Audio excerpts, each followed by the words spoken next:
भिवानी में शनिवार को आदर्श समाज के लोग इकट्ठे हुए और सरकार के खिलाफ प्रदर्शन करते हुए विधायक घनश्याम सराफ के आवास का घेराव कर चेतावनी दी है कि जाटों की सभी मांगे मानी तो आगामी चुनाव में भाजपा कांग्रेस से भी बुरी तरह हारेगी।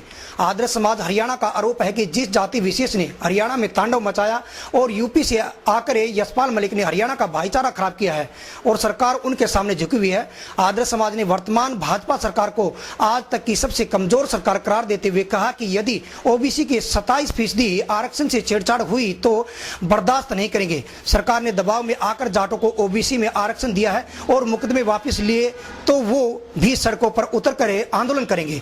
वहीं विधायक घनश्याम सराफ ने कहा कि सरकार ओबीसी के आरक्षण से कोई छेड़छाड़ नहीं करेगी।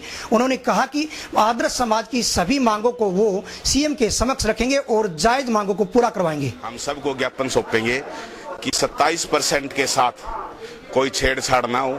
जाटों का आरक्षण सरकार ने देना है तो कोई विशेष कोटे से दे दे, हमें कोई एतराज, लेकिन हमारे 27 के साथ कोई छेड़छाड़ ना हो। हमारी यही डिमांड है कि 27% के साथ अगर कोई छेड़छाड़ होती है तो आदर्श समाज सड़कों पर उतरेगा, चाहे उन्हें धरना प्रदर्शन, भूख हड़ताल, अनिश्चित धरने, वो हम सारी रोड की लड़ाई लड़ेंगे। सरकार अगर इनको 9वीं सूची में शामिल करने की बात करती है तो इसका परिणाम सरकार को भुगतना पड़ेगा। और एक आदमी जो यूपी से आके हरियाणा का भाईचारा खराब करता है उसको सरकार इतना मान सम्मान देती है और जिन्होंने तांडव मचाया उनको सरकार माफ करने का काम कर रही है।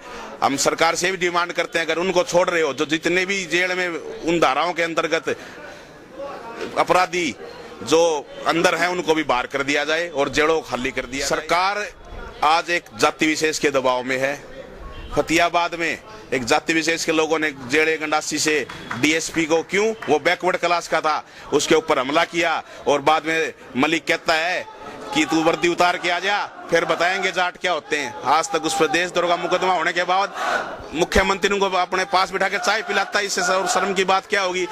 1966 के बाद जो अगर जब से हरियाणा बना सबसे दब्बू कमजोर सरकार बीजेपी की सरकार बनी है। किसी भी जाति को शामिल न किया जाए और हरियाणा के अंदर जो तांडव फैलाया गया है उस तांडव फैलाने वालों के खिलाफ सख्त से सख्त कानूनी कार्रवाई की जाए।